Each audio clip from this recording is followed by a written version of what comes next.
যেভাবে লেখা আছে আমি সেভাবেই পড়ছি। জন্মের পর থেকে আজ পর্যন্ত আমি সিলেট শহরে একটি পাড়াতেই আছি। জীবনে পার হয়েছে 18টি বসন্ত। 18 বছরের এই ছোট্ট জীবন অনেক কিছুর পরিবর্তন হতে দেখলেও আমার পাড়ার এক প্রান্তে থাকা একটা দোতলা বাড়ির কোনো পরিবর্তন হতে দেখেনি। ছোটবেলা থেকেই এই বাড়িটির প্রত্যেকটি জানালা খোলা দেখে আসছি। এই সুন্দর ছিমছাম অথচ ভয়ঙ্কর বাড়িতে কেউ থাকে না, এবং কেন থাকে না এটা ভেবে ছোটবেলায় বেশ অবাক হতাম।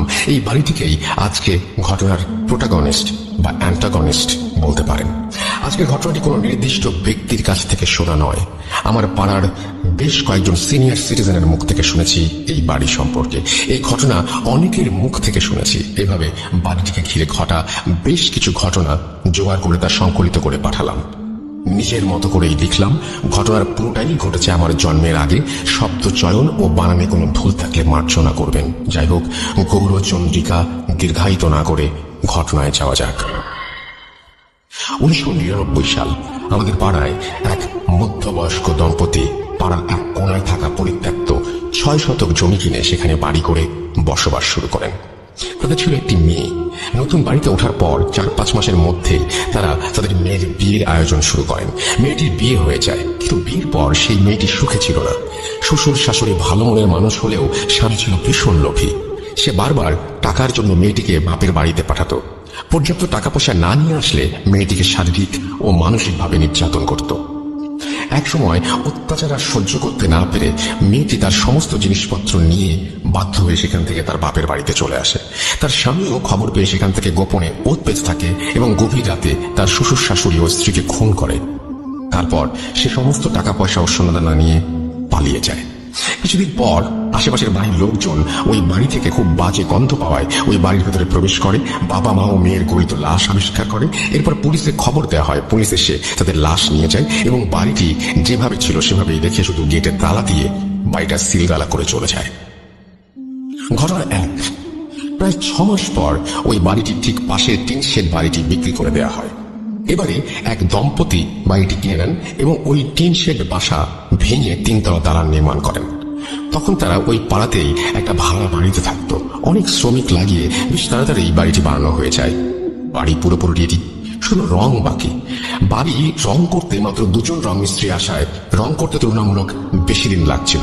একদিন কাজ শেষ করতে করতে একটু রাত হওয়ায় ওই দম্পতি সেই রাতে তাদের জন্য ওই বাড়ির বারান্দায় ঘুমানোর ব্যবস্থা করে দেয়। মাঝরাতে ঘুমোতে যাওয়ার আগে কোন এক রং শ্রমিক সিগারেট খাওয়ার ইচ্ছে হলো। সে সিগারেট ও ম্যাচ হাতে ছাদে উঠে যায়। ছাদে গিয়ে সে সিগারেট জ্বালিয়ে ম্যাচটা না নিভিয়েই ওই পুরনো ভবনে ছুড়ে দেয়। পরদিন সকালে ঘুম থেকে উঠে সেই শ্রমিক এবং দেখে সে বারান্দায় একা, পাশের জন নেই। সে খুঁজতে শুরু করলো। খুঁজতে খুঁজতে সে ছাদে চলে যায়। গিয়ে আবিষ্কার করলো তার সাথে শ্রমিকটি প্রান্তে চৈতন্যহীন হয়ে পড়ে আছে। ঘটনা 2, পরবর্তীতে ওই নতুন বাড়িতে সেই দম্পতি বসবাস শুরু করে। তাদের 2 ছেলে। বড় ছেলে ঢাকা বিশ্ববিদ্যালয়ে পড়তো আর ছোট ছেলে ছিল উচ্চ মাধ্যমিকের ছাত্র। ছোট ছেলেটি বিড়াল খুব ভালোবাসতো এবং বাড়িতে 3-4টি পোষা বেড়াল ছিল। একদিন ওই বেড়ালগুলো সন্ধ্যার সময় ছাদে উঠে ছাদের কোণায় থাকা টবে গিয়ে একটা ছোট গাছে চড়ে লাফঝাপ করছিল। বেশি নড়াচড়ার কারণে এক পর্যায়ে টব সহ ওই বাড়ির বিড়ালটি পিছলে ছাদ থেকে ফসকে পড়ে যায়। ওই সিলগালা করা বাড়ির আঙিনায় তারা গিয়ে পড়ে। সাথে সাথে ওই বিড়ালগুলো প্রচন্ড জোরে চিৎকার করে ওঠে। সে কেবল 1 মুহূর্তের জন্য। 1 মুহূর্ত পরে সব থেমে যায়। চিৎকার শুনে বাড়ির লোকজন বিড়ালগুলোকে খুঁজতে শুরু করে, কোথাও পায় না। পরের দিন সকালে দেখা গেল পরিত্যক্ত বাড়ির গেট থেকে ঠিক 1 হাত সামনে। ডিয়ার লিসেনার, আজকের এই ইমেল এপিসোডটি অনেক ভয়ঙ্কর হতে চলেছে। লিসেনার্স, আপনারা জানেন আমাদের এই টপ নিউট্রিশন চ্যানেলটি কতটা ভালোবাসার একটি চ্যানেল এবং আপনাদের মতো কত লক্ষ লক্ষ মানুষ এই চ্যানেলটিকে ভিজিট করে। লিসেনার, আপনারা দেখেছেন আমি কয়েকদিন ধরে ভিডিও দিতে পারিনি, কেননা আমার সাথে কিছু আমার সাথে কিছু মানুষ সমস্যা সৃষ্টি করেছেন। সেই সমস্যাগুলো কাটিয়ে উঠেছি। এখন থেকে নিশ্চিতভাবে প্রতিদিন আজ রাসেল ভাইয়ার বাছাইকৃত ঘটনাগুলো আপনারা পেয়ে যাবেন টপ প্রতিদিন রাত 10টায়। আপনার সবাই সাথে থাকবেন, আগের মতো ভালোবাসবেন। চলুন আমরা চলে যাই ঘটনাতে। খুব যত্ন করে সারি করে গুছিয়ে 3টি বিড়ালের লাশ। প্রত্যেকটা বিড়ালকে ঘাড় মোটকে মারা হয়েছে। যেটা আরো আশ্চর্যের বিষয় সেটা হলো বিড়ালগুলোর শরীরে 1 ফোঁটা রক্তও নেই। শুকনো ঠনঠনে জায়গায় বিড়ালের মৃত শরীরগুলো এমন ভাবে সাজিয়ে রাখা হয়েছে যে দূর থেকে দেখলে মনে হয় 3টি বিড়াল খুব আরাম করে ঘুমোচ্ছে। অবাক করা ব্যাপার হলো বাড়িটি কিন্তু সিলগালা করাই রয়েছে। বিড়ালগুলো ওই বাড়িতে আটকে পড়ে ওদের কেন মেরে এখানে রেখেছে সেটাও বুঝতে পারছিল না। ঘটনা 3। ঘটনা 1 মনোনীত পরিত্যক্ত বাড়ির পাশে থাকা সেই 3তলা বিল্ডিং। এই বিল্ডিং এ একটি বাসায় নতুন ভাড়াটিয়া ওঠে। সেই পরিবারে ছিলেন স্বামী স্ত্রী, তাদের কলেজ পড়ুয়া ছেলে ও মেয়ে এবং 80 বছরের এক দাদু। এছাড়াও এক যুবক ভৃত্য ছিল, যার কাজ ছিল সর্বক্ষণ বৃদ্ধের খেয়াল ও যত্ন রাখা। ভৃত্যটি কাজকর্ম ও আচার ব্যবহার ভালো হলেও মনে মনে সে বাড়ি থেকে চুরি করে পালিয়ে যাবার ফন্দি আঁটছিল। কিছুদিন পর ভৃত্য একদিন সুযোগ বুঝে আলমারির চাবি চুরি করে বাড়ির টাকা পয়সা ও সোনাদানা সরিয়ে ফেলে, কিন্তু পালাতে গিয়ে সে বাসার কর্তা গিন্নির নজরে পড়ে যায়। এক নজর দেখেই স্বামী স্ত্রী কারো বুঝতে বাকি রইল না যে ছেলেটি চুরি করে পালাচ্ছে। তারাও ছেলেটিকে ধাওয়া করে। পালানোর পথ না পেয়ে চাকরটি শেষমেশ ছাদে উঠে যায় এবং সেখান থেকে লাফ দিয়ে ওই সিলিফেলা করা বাড়িটির আঙিনায় পড়ল এবং এক মুহূর্ত পরেই তীব্র স্বরে আর্তনাদ করে উঠল। পরদিন সকালে ওই পরিত্যক্ত বাড়ির গেটে ঠিক 1 হাত সামনে পাড়ার লোকজন ভৃত্যটির মৃতদেহ আবিষ্কার করে, ঠিক সেই জায়গায় যেখানে বিড়ালগুলো পড়েছিল। কিন্তু ভয়ের ব্যাপার হলো তার লাশটিও পুরোপুরি ফ্যাকাশে, একটুও রক্ত নেই, শরীরে কোনো ক্ষত বা আঘাতের চিহ্ন নেই। এটা যে কোনো মানুষের কাজ নয় সেটা বুঝতে কারো বাকি রইল না। ঘটনা 4। এক সময় আমাদের এলাকায় ছিচকে চোরের উপদ্রব বেড়ে গিয়েছিল। সে কারণে পাড়ার কিছু কিছু বাড়িওয়ালা কুকুর পুষতে শুরু করে। পরপর 3টি অদ্ভুত ঘটনা ঘটার পরও পাড়ার এক বাড়িওয়ালা কিছুতেই বিশ্বাস করতে পারছিলেন না যে ঘটনাগুলো অস্বাভাবিক। তিনি সিদ্ধান্ত নিলেন তার কুকুরের একটি বড় বাচ্চাকে তিনি ওই বাড়ির ভেতরে ছেড়ে দেবেন। যে ভাবা সেই কাজ। ওই বাড়ির পাঁচিল খুব বেশি উঁচু নয়, তাই কুকুরটিকে পাঁচিল টপকিয়ে বাড়ির ভেতরে পাঠিয়ে দিল এবং তাড়াতাড়ি উঠলেন তিনি তার বাড়ির ছাদে কি হচ্ছে তা দেখার জন্য। তিনি দেখলেন কুকুরটি কিছুক্ষণ বাড়ির উঠোনে ঘোরাঘুরি করলো। হঠাৎ করে কুকুরটি গলা ছেড়ে বিভৎস রকমের চিৎকার শুরু করলো। দেখে স্পষ্ট বোঝা যাচ্ছিল ভয়ানক কিছু একটা দেখলে কুকুর যেভাবে রিয়াক্ট করে সেটাই হচ্ছে। সেই বাড়িওয়ালা খুব ভয় পান, কারণ কুকুরটির সামনে তিনি কিছু দেখতে পাননি। তাহলে এমন কি দেখেছে কুকুরটি যে ভয় পাচ্ছে তা উনি ঠাহর করতে পারছিলেন না। কুকুরটি সর্বশক্তি দিয়ে দৌড়ে পাঁচিলের দিকে আসতে চাইল, কিন্তু পারল না। বাউন্ডারি ওয়াল পর্যন্ত পৌঁছানোর আগেই কুকুরটি মাটিতে শুয়ে পড়ে প্রচন্ড জোরে হাত পা ছোড়াছুড়ি করতে লাগলো। মুরগির গলা কেটে ফেললে যেভাবে ডানা ঝাপটা থাকে এবং মারা যায়, ঠিক সেভাবে কুকুরটিও চিৎকার করছিল আর ছটফট করতে করতে নিস্তেজ হয়ে গেল। পরদিন ভোরবেলা ওই বাড়িওয়ালা মর্নিং ওয়াক করতে বের হন। হাঁটতে হাঁটতে তিনি দেখেন তিনি যখন ওই বাড়িটির সামনে দিয়ে হাঁটছিলেন তখন ওই বাসার নারকেল গাছ থেকে ঝুপ করে কি যেন একটা তার গায়ের উপরে পড়লো, যা দেখে তিনি দেখা মাত্রই চিৎকার করে উঠলেন তারস্বরে এবং সেন্সলেস হয়ে যান। তার গায়ের উপরে যা পড়েছিল সেটা হলো তার সেই কুকুরের ছিঁড়ে ফেলা মাথা। ঘটনা 5। আমাদের পাড়ার প্রায় অর্ধেক পরিবার মণিপুরি আর বাকি অর্ধেক বাঙালি। জাতিগত সত্তা আলাদা হলেও আমাদের মধ্যে সম্পর্ক অনেক ভালো। পাড়ার কিশোর বয়সের মণিপুরি ও বাঙালি ছেলেমেয়েরা মাঠে গোল হয়ে বসে আড্ডা দিচ্ছিল। তখন কে সাহসী আর কে ভীতু সেটা নিয়ে তর্ক বিতর্ক শুরু হয়। এক পর্যায়ে সাগর নামে এক মণিপুরি কিশোর দাবি করলো সে নাকি সব থেকে সাহসী। তখন সবাই তাকে প্রমাণ দিতে বলল। সাগর বলল সে নাকি ভুতুরে বাড়ির ভেতর ঢুকবে এবং সেখান থেকে বের হয়ে আসবে। সকলে তার এমন কথা শুনে আটকে উঠল। সবাই মিলে তাকে বারবার এই কাজ করতে নিষেধ করতে লাগলো। সবাই বলল যে অন্যভাবেও নিজের সাহসের প্রমাণ দেয়া যায়, কিন্তু সে জেদ করে রইল যে সে বাড়ির ভেতরে যাবেই। সবাই মিলে স্বীকার করে নিল সে সব থেকে সাহসী, কিন্তু সাগর গো ধরে রইল ওই বাড়িতে সে যাবেই। কেউ কিছু বুঝে ওঠার আগেই সে উঠে দাঁড়িয়ে চিতাবাঘের মতো দৌড় দিল ওই বাড়িটির দিকে। এক মুহূর্ত লাগলো সবার বুঝতেও কি করছে। বোঝা মাত্রই সকলে মিলে চিৎকার করতে করতে ওর পেছনে দৌড়ানো শুরু করলো। ততক্ষণে ও বাড়ির পাঁচিল পেরিয়ে ভেতরে চলে গেছে। সকলের সম্মিলিত কোলাহল শুনে পাড়ার বিভিন্ন বাড়িঘর থেকে মানুষজন বের হয়ে আসতে লাগলো। সকলে ওই ভুতুরে বাড়ি পর্যন্ত আসার আগেই সে লাফ দিয়ে ভেতরে ঢুকে পড়লো। প্রায় সাথে সাথেই আর্তনাদ করে সাগর হাঁচড়ে পাঁচড়ে আবার দেয়াল বেয়ে ওই বাড়ির ভেতর থেকে রাস্তায় আসার চেষ্টা করতে থাকে, কিন্তু বোঝা যাচ্ছিল দেয়ালের ওপাশ থেকে কোনো একটা কিছু তাকে আটকে ধরে রেখেছে। গলা ফাটিয়ে সে চিৎকার করে কাঁদতে লাগলো। এমন অবস্থায় সাগরকে দেখার পরপরই পাড়ার কয়েকজন মিলে সাগরের হাত ধরে টানাটানি করতে শুরু করলো। বেশ অনেকক্ষণ দুপাশ থেকে টানাটানির পর সাগরকে সবাই মিলে শেষমেশ বাড়ি থেকে বের করে নিতে সক্ষম হলো। সেদিন থেকেই সাগর মানসিক ভারসাম্যতা হারিয়ে ফেলে। আজও সাগরটা মানসিক ভারসাম্যহীন হয়েই পড়ে আছে। ঘটনা 6। 1 বছরের মধ্যে পরপর এভাবে বাড়িটিকে ঘিরে বিচ্ছিন্ন ঘটনা ঘটার ফলে পাড়ার সবাই নড়ে চড়ে বসেন এবং একটি সমাধানের আসার পরিকল্পনা করেন। রাঙামাটি থেকে একজন মহিলা অঘরী তান্ত্রিককে নিয়ে আসা হয়। তিনি এসে প্রথমে যা যা হয়েছে তার সবকিছু জেনে নিলেন। পরের দিন পূর্ণিমা এবং সেই মাঝরাতে একটা মশাল জ্বালিয়ে বাড়ির চারিদিকে ঘুরতে থাকেন। অনেকবার ঘোরার পর তিনি সবাইকে ঘুমিয়ে পড়তে বলেন এবং পরদিন সকাল 8টায় পাড়ার বড় মাঠে সবাইকে ব্যাপারটি জানাবেন বলে জানান। পরদিন 8টা, সকলে অধীর আগ্রহ নিয়ে অপেক্ষা করছে কি হয় সেই রহস্য জানার জন্য। তান্ত্রিক এলেন। তিনি বললেন, তোমাদের পাড়ার ওই বাড়ি থেকে এই সমস্যা দূর করা সম্ভব নয়, কারণ ওই বাড়িতে অর্ধ শতাধিক শক্তিশালী জিন মিলেমিশে বাস করে। এরা কখনো কারো ক্ষতি করবে না, কিন্তু যদি কোনো মানুষ বা প্রাণী ওদের শান্তি নষ্ট করে তাহলে ওরা সেই মানুষের ক্ষতি করবে, এমনকি মেরেও ফেলতে পারে।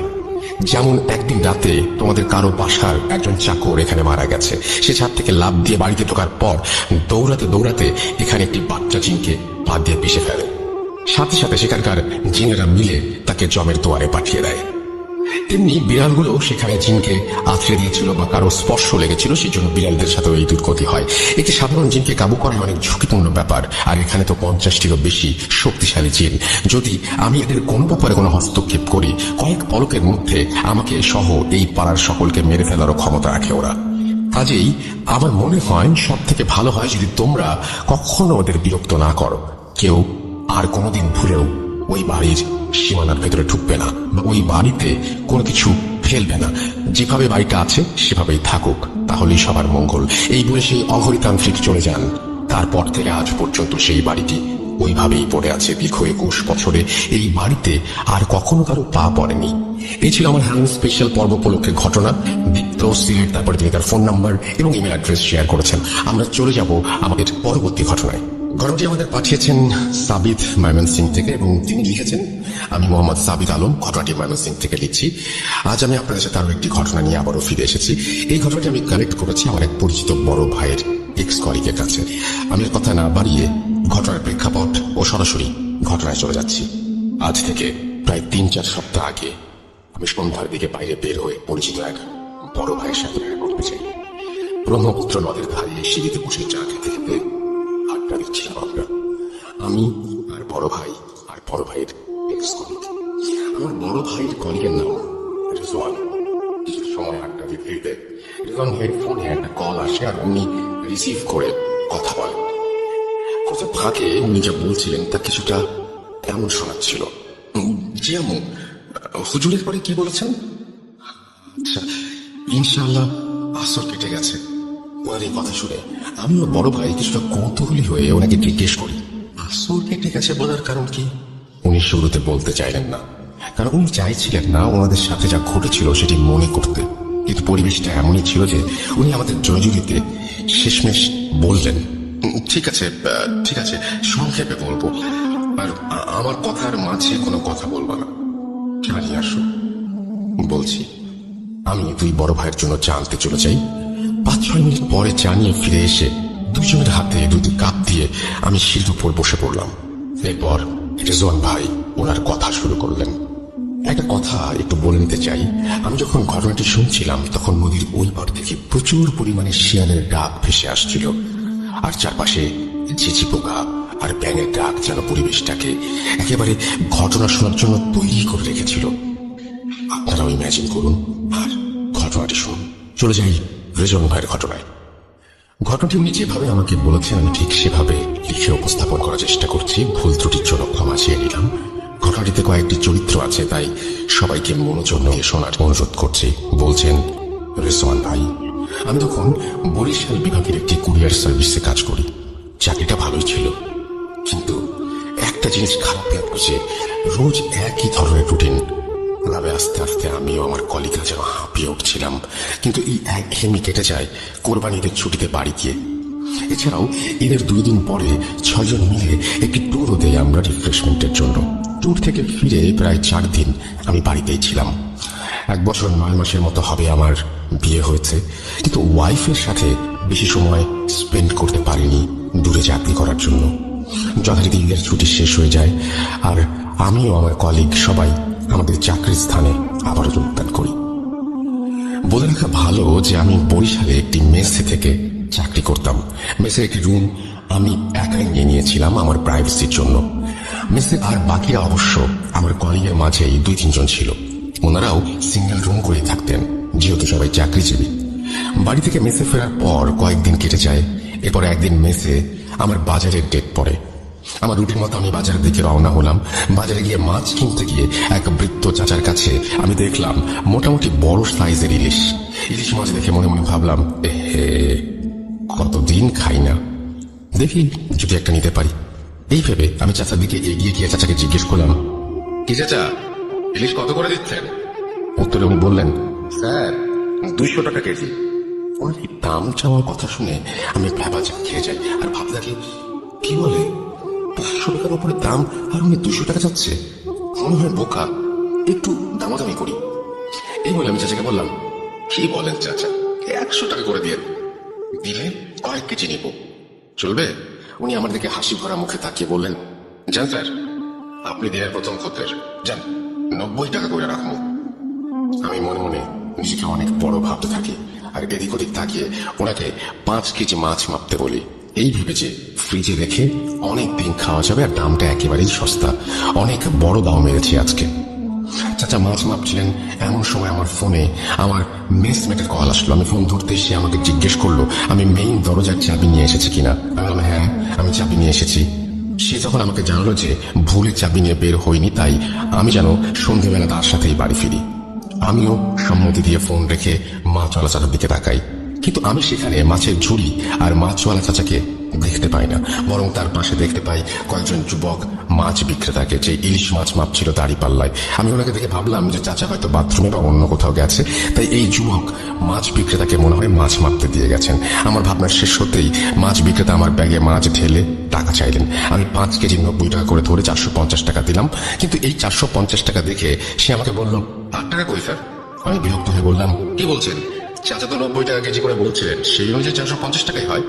আমার কথা শুনে মাছ বিক্রেতা আমাকে বদ্ধ উন্মাদ ভাবে বলতে লাগলো, স্যার কি স্বপ্ন দেখতেছিলেন? 500 টাকা কইরা তো 2500 টাকা হয়, আর আপনি আমার 450 টাকা দিতেছেন, এটা তো 1 কেজিও দাম না। আমি ওনাকে এবার ধমক দিয়ে বলি, আরে থামেন তো, চাচা কোথায়? যার সাথে দাম দর করেছিলাম ওনাকে ডাকেন। মাছ বিক্রেতা তখন অন্য মাছ বিক্রেতার দিকে তাকাচ্ছিলেন আর আমাকে এসে হঠাৎ বলল, স্যার এখানে কোনো বুড়া চাচা নাই, আমরাই রোজ এখানে মাছ বেচি। আপনি এইখানে আয়সা আমার ঝুড়ির পাশে দাঁড়ায় নিজে নিজে কি সব বলতেছিলেন, আর হঠাৎ কইরাই 5 কেজি মাছ মারতে বলে ফোন হাতে সামনে হাঁকায় গেছিলেন। ওনার কথা শুনে আমি নিজের কান আর চোখে বিলিভ করতে পারছিলাম না, কিন্তু অগত্যা আমাকে 2500 টাকা দিয়েই 5 কেজি ইলিশ আনতে হলো। সেদিন আমি আর অফিস করিনি, সারাদিন এই মাছের ঘটনাটা ভাবছিলাম আর প্রচন্ড মাথা ব্যথায় ভুগছিলাম। সন্ধ্যার পরে সবাই ফিরে এসে দেখে আমি 5 কেজি ইলিশ নিয়ে ফিরে এসেছি, আর এটা দেখে ওরা আমাকে বকাবকি করে কিছুটা। আমি মন খারাপ করে একটু জলদি সেদিন শুয়ে পড়ি আর ঘুমিয়ে পড়ি। মাঝরাতে হঠাৎ আমার দরজায় কেউ নক করলো। কয়েকবার নকের আওয়াজ শুনে আমার ঘুম ভাঙলে আমি প্রচন্ড মাছের গন্ধ অনুভব করতে থাকি আর দরজার দিকে তাকিয়ে জিজ্ঞেস করি, কে কে বাইরে, এত রাতে কি যায়? তখন দরজার বাইরে থেকে আমি যে শুনতে পাই, সেটি শুনে আমার গায়ের লোম দাঁড়িয়ে যায়। আমি শুনতে পাই সেই বৃদ্ধ চাচার কণ্ঠে কেউ আমাকে বলছে, স্যার, ও স্যার, মাছ নেবেন না? ইলিশ মাছ 5 কেজি মাইপা রাখছি আপনার জন্য, নেন নেন নেন। কি হলো স্যার, নিবেন না? নিয়ে যান, মাছ নিয়ে যান। এই কথা শুনে আমি ভয় চিৎকার দিয়ে উঠলে আমার রুমে আবার নক হয়। আমি আমার কলিগদের গলার আওয়াজ শুনি দরজা খুলতে যেতে যেতে আমি ভাবি যে আমি হয়তো ভুল শুনছিলাম বা যা ভাবছিলাম সেটা ভুল ভাবছিলাম। এরপর দরজা খুলতেই ওনারা ভেতরে এসে আমাকে বলে, কি ব্যাপার রেজান ভাই, চিল্লাচ্ছেন কেন? আর আপনার রুমে এত বাজে মাছের গন্ধ কেন? ওনাদের এই কথা শুনে আমি আকাশ থেকে পড়ি। আরে, ওনারাও মাছের গন্ধ পাচ্ছেন? তাহলে সমস্যাটা কি হলো? আমি তো তাহলে ভুল শুনছিলাম মনে হয়। কি হচ্ছে এসব? এরপর আমার মেসমেটরা আমাকে পানি খাইয়ে শান্ত করেন আর আমার কথা শুনে বলেন যে সব আমার মনের ভুল। আর এরপর তারা আমার ঘর থেকে নিজ নিজ ঘরে চলে যান। আমিও বিষয়টাকে মনের ভুল ভেবে আবার ঘুমানোর চেষ্টা করি। যখন হালকা তন্দ্রাচ্ছন্ন হয়ে পড়ি, তখনই আমার রুমের চারপাশ থেকে ফিস ফিস প্রতিধ্বনি শুনতে পাই, মাছ মাছ ইলিশ মাছ, নেবেন না নেবেন না স্যার, আপনাকে নিতেই হবে, দাম করেছেন, এখন না নিলে খারাপ হবে, মাছ নেবেন না স্যার, ইলিশ মাছ। এমন ভাবে শব্দটা হচ্ছিল যেন মনে হচ্ছিল আমি কোনো হরর মুভির থিয়েটারে, আর চারপাশ থেকে হরিফিক সব সাউন্ড ভেসে আসছে। আমি আবার ঘুমিয়ে পড়ি। রুমে লাইট জ্বালিয়ে ঘড়ির দিকে তাকিয়ে দেখি 3:15 বাজে। ঘুম থেকে উঠে ঘড়ি দেখার সাথে সাথেই আমি আবার বিছানায় পড়ে যাই। আমার চারপাশ ব্ল্যাক আউট হয়ে যায়, আর আমি দেখতে পাই যে আমার রুমে আমি বিছানায় বসে, আর আমার বারান্দার দরজার সামনে সেই মাছ বিক্রেতা দাঁড়িয়ে। সে আমাকে খুব কঠিন গলায় বলছে, স্যার, মাছ তো আপনাকে নিতেই হবে। যদি নেন আপনি বেঁচে যাবেন, আর না নিলে কেউ বাঁচবে না। আমি তাকে বললাম যে আমি মাছ নেব না। তখন সে আমাকে বলল, নিবি না? ঠিক আছে, এবার দেখ কি হয়, দেখে নিস তুই। এই কথা বলে সেই মাছ বিক্রেতা মনে হলো হাওয়ায় মিলিয়ে গেল। আর আমারও মাথায় কিছু ছিল না, আমি মনে হয় ঘুমিয়ে গিয়েছিলাম। আমি যখন ঘুম থেকে উঠি তখন দেখি আমার পাশে একজন মেসমেট বসে আছে, আর আমি চোখ খুলতেই সে আমাকে দেখে আলহামদুলিল্লাহ বলল। আমার বিছানার সামনের দেয়ালের অ্যানালগ ঘড়ি থাকায় আমি দেখলাম 5:50 বাজে, অর্থাৎ ভোর। কিন্তু আমার মেসমেট আমাকে যা বললো তাতে আমি নিজেকে আর ধরে রাখতে পারছিলাম না। আসলে সময়টা ছিল সন্ধ্যা 5:50, অর্থাৎ আমার জীবন থেকে 14টি ঘন্টা গায়েব হয়ে গেছে। আমার মেসমেটদের বক্তব্য ছিল যে আমি দুপুর অব্দি রুমের দরজা না খোলায় তারা বাড়িওয়ালার কাছ থেকে ডুপ্লিকেট চাবি এনে দরজা খুলে দেখে আমি মেঝেতে পড়ে আছি, আর আমার হাতে মাথের আঁশ লেগে আছে। এরপর থেকে তারা আমাকে বিছানায় উঠিয়ে আমার হাত পরিষ্কার করে রান্নাঘরে খাবার রান্না করতে গেলে দেখে ফ্রিজ থেকে ইলিশ মাছ বের হয়ে মেঝেতে পড়ে আছে, আর একটা মাছের গায়ে কোনো আঁশ ছিল না। এই দিকে তারা কিছুটা অবাক হয়, আর আমার হাতে মাছের আঁশ দেখে রান্নাঘরে আঁশবিহীন মাছ। এসব তারা মিলানোর চেষ্টা করে, কিন্তু মিলাতে পারেনি। এর মাঝে আমি কিছুটা মানসিকভাবে স্ট্রেসড হয়ে যেতে শুরু করি, কারণ হঠাৎ এই জিনিসগুলো আমার কাছে খুব আনইউজুয়াল লাগছিল। আর আগেও কখনো আমার সাথে এমন কিছু হয়নি। ভয় পাচ্ছিলাম, মানসিক আঘাতও পাচ্ছিলাম একই সাথে। এবং সন্ধ্যেবেলা আমার মোবাইল একটা ফোন আসে। ফোনটি ছিল আমার আম্মুর। ফোন ধরতেই আম্মু বলেন যে আমি খুব জলদি যেন বাড়ি ফিরে আসি। আমি কারণ জিজ্ঞেস করলে আমার আম্মু আমাকে কিছুই বলে না, ফোন কেটে দেয়। আমি বাড়ি যাওয়ার জন্য বাসের টিকিট কাটতে যাই, কিন্তু সেদিন টিকিট না পেয়ে পরের দিন রাতে বাসের টিকিট কেটে নেই। অফিসের বসকে অনেক কষ্টে ছুটি দেওয়ার কথা রাজি করিয়ে বাড়ি ফিরে এলাম। বাড়ি ফিরে এসে যে সকল দৃশ্য দেখি তা কল্পনার বাইরে। আমার স্ত্রী মায়েশা, সে অসুস্থ, তার চোখের নিচে কালি পড়ে গেছে, হাত পা শুকিয়ে গেছে। আমি আম্মুকে জিজ্ঞেস করলে আম্মু আমাকে যা বললেন তা ওনার ভাষাতেই বলছি। তুই বরিশাল চলে যাবার কিছুদিন পর রাতের বেলা আমরা সবাই ঘুমিয়েছিলাম অন্যান্য দিনের মতোই। শেষ রাতের দিকে খুব জোরে চিৎকারের আওয়াজ পাই আমরা। শুরুতেই বউয়ের ঘরে গিয়ে দেখি বউ নেই। এরপর সারা বাসা খুঁজে শেষমেশ ছাদে গিয়ে তাকে অজ্ঞান অবস্থায় পাওয়া যায়। তার মুখে পানি ছিটিয়ে হাত পা মালিশ করে তার জ্ঞান ফেরানো যায়।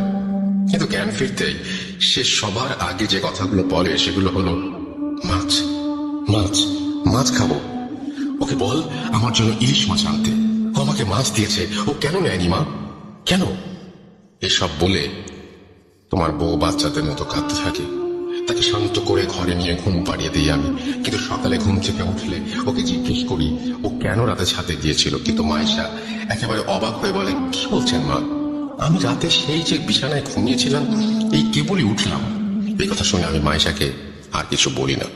এর পরের দিন সন্ধ্যা হতেই মাইশা ছাদে চলে যায়। শুরুতে ভেবেছিলাম যে তোমার সাথে রোজ বিকাল সন্ধ্যায় ছাদে যাওয়ার অভ্যাস ছিল, কিন্তু তোমাকে মিস করে তাই হয়তো ছাদে যায়। কিন্তু সন্ধ্যায় ছাদে যাওয়া আমার পছন্দ ছিল না। ভেবেছিলাম 2-1 দিন পর নিজেই যাওয়া বন্ধ করে দেবে, কিন্তু না, ওর ছাদে যাওয়া সময় কাটানো আরো বাড়তে লাগলো। ওর শারীরিক পরিবর্তন হচ্ছিল, ও শুকিয়ে যাচ্ছিল, সারা রাত দিন ঘুমালেও চোখে নিচে কালি পড়ছিল। গত পরশু সন্ধ্যায় মাইশা ছাদে যাচ্ছিল, তখন আমি ওকে ছাদে যাওয়ার জন্য আটকালে মাইশা আমাকে হাতের ইশারায় আমার কান ওর মুখের কাছে নিয়ে আসে। ও ফিসফিস করে বলতে লাগলো, না না না না, এই ভুল করিস না বুড়ি, কবর দেখবি, যেতে দে না, দে না, আমি একবার ওকে দেখবো বুড়ি, যেতে দে আমায়। এই কথা বলে মাইশা সেদিনের মতো আবার বাচ্চাদের মতো কাঁদতে লাগলো। এরপর সে ছাদে চলে যায়। রাতের বেলা ঘরে ফিরে মাইশা তোমার বোনের ঘরে যায়। তোমার বোন তখন তার রুমে টেবিলে বসে পড়ছিল। মাইশা তোমার বোনের চেয়ারের পেছনে দাঁড়িয়ে তোমার বোনের কাছে মুখ নিয়ে অত্যন্ত আস্তে আস্তে বলে, বুড়িটাকে মেরে ফেল, ও আমাকে ছাদে যেতে দিতে চায় না, বুড়িটার কবর খুলে রেখেছি, যা মেরে ফেল। এই কথা শুনে তোমার বোন মাইশার দিকে তাকিয়ে চিৎকার দেয়। আর তার রুমে গিয়ে দেখি মাইশা তোমার বোনের গলা টিপে দাঁড়িয়ে আছে আর চিৎকার করে বলছে, কেন কথা শুনিস তোরা কেউ? বুড়িটাও শোনে না, তুইও না, 1, 2, তুই তো কবর হয়ে গেছে, দেখবি দেখবি। এসব বলতে বলতে মাইশা নিজেই অজ্ঞান হয়ে যায়। এরপর আমরা তাকে বিছানায় শুয়ে দিই আর তোমার বোনকে জিজ্ঞেস করি কেন মাইশা তার গলা টিপে ধরেছিল। তোমার বোন তখন আমাদের জানায় যে মাইশা তাকে যে বলেছিল, মাইশার দিকে যখন তাকিয়েছিল তখন মাইশার চেহারা নাকি অদ্ভুত শয়তানি ছাপ ছিল, তাই সে ভয়ে চিৎকার দিয়েছিল। একটু পরে মাইশার জ্ঞান ফিরলে সে উঠে বসে, তোমার বাবাকে আর তোমার বোনকে একসাথে কাছে ডাকে আর আমাদের কানের কাছে মুখ নিয়ে এসে ফিস ফিস করে বলতে থাকে, মাছ এসেছে, মাছ, আমার নদীতে মাছ এসেছে, আমি মাছ শিকার করব, মাছকে ডাক বুড়ি ডাক। এসব বলা শেষ হলে সে চিৎকার দিয়ে ওঠে, জ্ঞান হারায় আর তোমাকে ফোন করি। ডাক্তার এসে বলেছে সে খুব স্ট্রেস আর মানসিক কারণে আছে মেয়েটা, কিন্তু স্ট্রেসের কারণ কি সেটা মাসে ডাক্তারকে বলে না। সে ডাক্তার সাথে কোনো কথাই বলেনি। এরপর ডাক্তার কিছু ওষুধ দিয়ে চলে যান। এবার বল আমি কি করতে পারি? আমার মায়ের মুখে সব শুনে আমি আমার আম্মুকে জিজ্ঞেস করি যে মায়েশার পরিবারকে এসব জানানো হয়েছে কিনা। আম্মু বলেন যে আমার সাথে কথা বলে মায়েশার পরিবারকে জানানোর অপেক্ষায় ছিলেন ওনারা। আমি আম্মুকে বলি এখনই জানানোর কোনো দরকার নাই। আম্মু আমাকে কারণ জিজ্ঞাসা করলে আমি ওনারা কিছু না বলে রুমে চলে আসি। কি বলতাম আম্মুকে? আমার জন্য সব হচ্ছে, আমার ভুলের জন্য আমার স্ত্রী এই অবস্থা। আপনারা ভাবছেন আমার কি দায় এখানে? শুনুন তবে ঘটনার শুরুটা একটু মনে করুন। কোরবানি ঈদের পর দেয়া আমাদের ট্যুর, আমার কলিগ মেহেদি ভাইয়ের গ্রামের বাড়ি এলাকার কাছাকাছি ট্যুরে আমরা গিয়েছিলাম। সেই ট্যুরে গিয়ে মেহেদি ভাই আমাদের একদিন রাতের বেলা একটি স্পিরিট কলিং প্রসেসের কথা বললেন আর এও বললেন যে আমরা চাইলে ট্রাই করতে পারি। আমি সব বিলিভ করি না এবং বিলিভ না করার কারণে বলেছিলাম যার এসব ফালতু স্পিরিট বলে আবার কিছু হয় নাকি, দেখেন আপনারা ট্রাই করে। সবাই রাজি হলে মেহেদি ভাই একটি পুরনো বই বের করে মেঝেতে একটি তারকা এঁকে তার চারপাশে চারজনকে বসিয়ে দেন। একে অপরের হাত ধরেছিল তারা। আমরা 6 জন ছিলাম। আমরা এক কলিগ খুব ভয় পাওয়ায় সে এক্সপেরিমেন্টে অংশ নেয়নি। এরপর মেহেদি ভাই মাটিতে বাটির শুকনো পাতা আর কি সব দিয়ে আগুন জেলে ধোঁয়া তৈরি করে স্পিরিট কল করলেন। 10 মিনিট, 15 মিনিট, 1 ঘন্টা পার হলেও কিছু হয় না। আর জিনিসটাকে ফেক ভেবে আমি আমার 2 হাত ছেড়ে উঠে পড়তেই মেহেদি ভাই আমাকে ধমক দিয়ে বলেন, রেজওয়ান তুমি নিয়ম ভাঙবে না, নিয়ম ভাঙলে ক্ষতি হবে, বসে যা, আয়। ওনার এই কথা শুনে আমি তার ছেলের হাসি দিয়ে রুম থেকে বেরিয়ে যাই এবং বারান্দায় বসে সিগারেট খেতে লাগলাম। এরপর আমাদের মাঝে কথাবার্তা তেমন হয়নি আর আমরাও এই বিষয়টা ভুলে গিয়েছিলাম। কিন্তু এবার আমার মাথায় আসলো এই ট্যুরের কিছুদিন আগে আমার সাথে মাছ নিয়ে এই ঘটনার কথা আর আমার ওয়াইফের সাথে সেই মাছ নিয়ে ঘটনা। তাহলে অবশ্যই সেই এক্সপেরিমেন্টের কারণে কোনো খারাপ কিছু আমার পিছু নিয়েছে যা আমার ওয়াইফের ক্ষতি করতে চাচ্ছে। আমি আমার মা বাবাকে সব কি করে বলতাম আপনারাই বলুন। এর পরের দিন আমি এলাকার মসজিদের ইমাম সাহেবের কাছে গিয়ে সব ঘটনা খুলে বলি। উনি আমাকে বকাঝকা করেন আর বলেন যে এসব হারাম কাজ করে বিপদ ডেকে আনলে উনি সাহায্য করবেন না। এরপর উনি আমাকে আরেকজন হুজুরের একটি ঠিকানা দিয়ে সেখানে যেতে বলেন। আমি সেদিনই সেই হুজুরের কাছে যাই আর দেখা করে সব জানাই। উনি সন্ধ্যায় আমাকে নিয়ে আসন করবেন বলে জানান।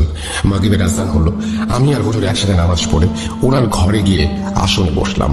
হুজুর আমার 2 হাত ধরে দোয়া পড়ছিলেন আর ফু দিচ্ছিলেন।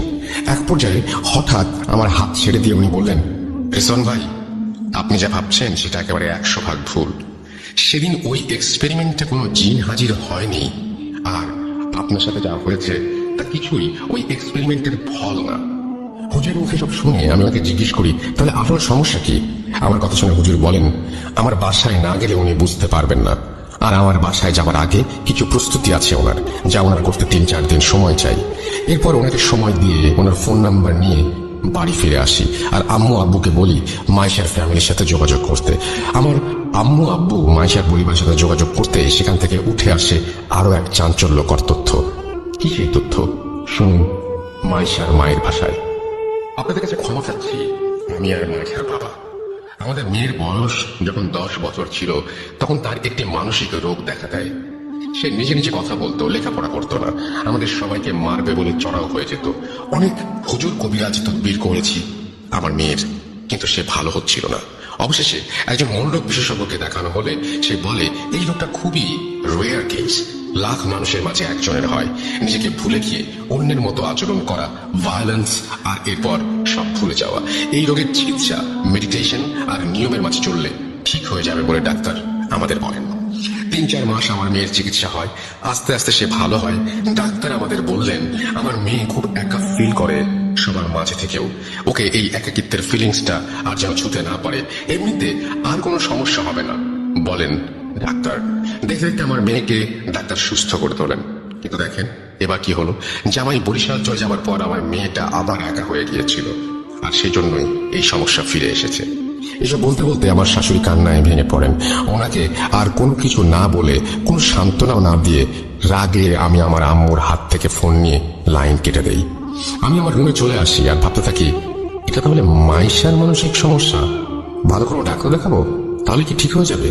এরপর আমি সেই হুজুরকে কল করে আসতে মানা করে দেই আর তাকে জানাই যে মাইশার সমস্যাটা মানসিক, আর ওর বাবা জানিয়েছেন যে মাইশার মানসিক সমস্যার হিস্ট্রি আছে। আমরা মাইশাকে ডাক্তার দেখাই, আর ডাক্তারের করা কিছু মেডিসিন আর মেডিটেশন মাইশা আস্তে আস্তে কিছুটা সুস্থ হতে থাকে। ডাক্তারের কাছে গিয়ে আমরা আরো একটি তথ্য পাই যে মাইশা কয়েক মাসের প্রেগন্যান্ট। আমার ডাক্তারের ভাষ্য মধ্যে প্রেগন্যান্সির এই ধরনের সমস্যা হওয়া একেবারেই অ্যাবনর্মাল নয়। একদিকে সীমাহীন খুশি, আর একদিকে রিলিফ যে যা হচ্ছে বা হয়েছে তা বলতে গেলে নর্মাল বিষয়। আর সবাই মাইশার খেয়াল রাখতে শুরু করি। আমি রোজ সন্ধ্যায় মাইশাকে নিয়ে ছাদে গল্প করি, যত্ন নেই, নিয়ম করে খাওয়ানো, মেডিসিন দেয়া, সবকিছু খেয়াল রাখতাম আমরা সবাই। আস্তে আস্তে আমার যাবার সময় চলে এলো আর আমি বরিশাল চলে এলাম। মেসে ফিরে 1 সপ্তাহ পার হয়ে গেল, কোনো সমস্যা নেই। হঠাৎ একদিন রাতের বেলা ঘুমের মাঝে আমি কানের কাছে আওয়াজ শুনছিলাম, যা, চলে যা, জীবন থেকে চলে যা।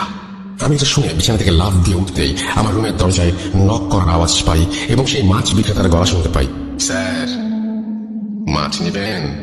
ইলিশ মাছ মাত্র 90 টাকা, নিয়ে নেন। এই কথা শুনে আমি চিৎকার করে উঠি, তুই আর তোর মাছ যার নামে যা, আমাকে বিরক্ত করিস না, চলে যা, আমাকে আমার মতো বাঁচতে দে। এরপর সে প্রত্যুত্তরে আমাকে বলে, ফিরিয়ে দিলেন স্যার, আমার জীবিত মাছ আপনার পথচায় মরছে, এইবার আপনি খবর দেখেন। এই কথা বলে সে করুণ সুরে কাঁদতে লাগলো। ওনার এই কথা শেষ হতে আমার হুঁশ ফিরে মোবাইলের রিংটোনে। বিছানা থেকে উঠে আমি দেখি যে ঘেমে একাকার হয়ে গেছি। আমি আল্লাহর কাছে শুকরিয়া আদায় করি যে এতক্ষণ যা হচ্ছিল তা বোধহয় স্বপ্ন ছিল। এই ভাবতে ভাবতে আমি মোবাইল হাতে নিয়ে দেখি আব্বুর ফোন। ফোন ধরতে আব্বু কান্না স্বরে আমাকে বলে, বাবা রেজওয়ান, যত তাড়াতাড়ি পারো চলে আসো, তোমার বাচ্চা। এই কথা শুনে আমার হাত থেকে ফোন পড়ে যায়, আমার পায়ের নিচে মাটি সরে যায়। আমি এইমাত্র স্বপ্নে দেখলাম আমাকে কবর দেখানো হবে, আর আমার বাচ্চা এই দুনিয়াতে নেই। কিভাবে কি হলো জানার জন্য আমি বাড়ির উদ্দেশ্যে রওনা দিলাম। বাসে করে যাচ্ছিলাম, কিন্তু আমার কানের চারপাশে আওয়াজ আসছিল, স্যার মাছ, আমার মাছ নেন স্যার, আমার মাছ নাই, আজকে আপনার মাছ স্বীকার করলাম, মাছ মাছ মাছ মাছ। এই বলে বাতাসে মিশে যাচ্ছিল সেই আওয়াজ, আর হালকা করে শুনতে পাচ্ছিলাম, নিলেন না। এরপর আমি ঘুমিয়ে যাই বাসের জার্নিতে। বাস থামলে বাড়ি পৌঁছে আমি আমার বোনকে পাই বাড়িতে একা। এরপর আমি তাকে নিয়ে হাসপাতালের উদ্দেশ্যে রওনা হই।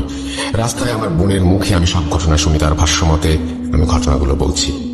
ভাইয়া, তুমি যেদিন চলে গেলে সেদিন রাতে আমি পানি খেতে উঠে ডাইনিং এ গিয়েছিলাম। গিয়ে দেখি মাইশা ভাবি ডাইনিং এ রেখে চেয়ারে বসে আছে। ওনাকে ওভাবে আমি ভয় পেয়ে যাই দেখে ওনাকে জিজ্ঞেস করি যে উনি কেন ওখানে এত রাতে বসেছিলেন। উনি আমাকে ইশারায় ওনার মুখের কাছে আমার কান নিয়ে যেতে বললেন। আমি কান ওনার মুখের কাছে নিয়ে যেতেই উনি বলেন, বাচ্চাবি ইলিশ মাছ, আমার পেটে মাছ আছে একটা, আমি কেটে বের করে দিই, তুই রান্না কর, আর বইটাকে কবর দে।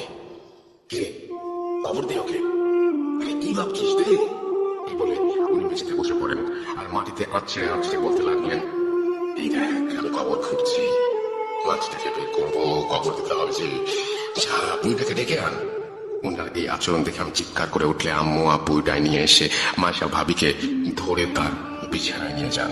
মাইশা ভাবি আব্বু আম্মুকে গালাগাল দিচ্ছিলেন আর বলছিলেন, তোরা কেউ মাছ খাস না, তোদের ছেলে খায় না, মেয়ে খায় না, আর তোরাও খাস না।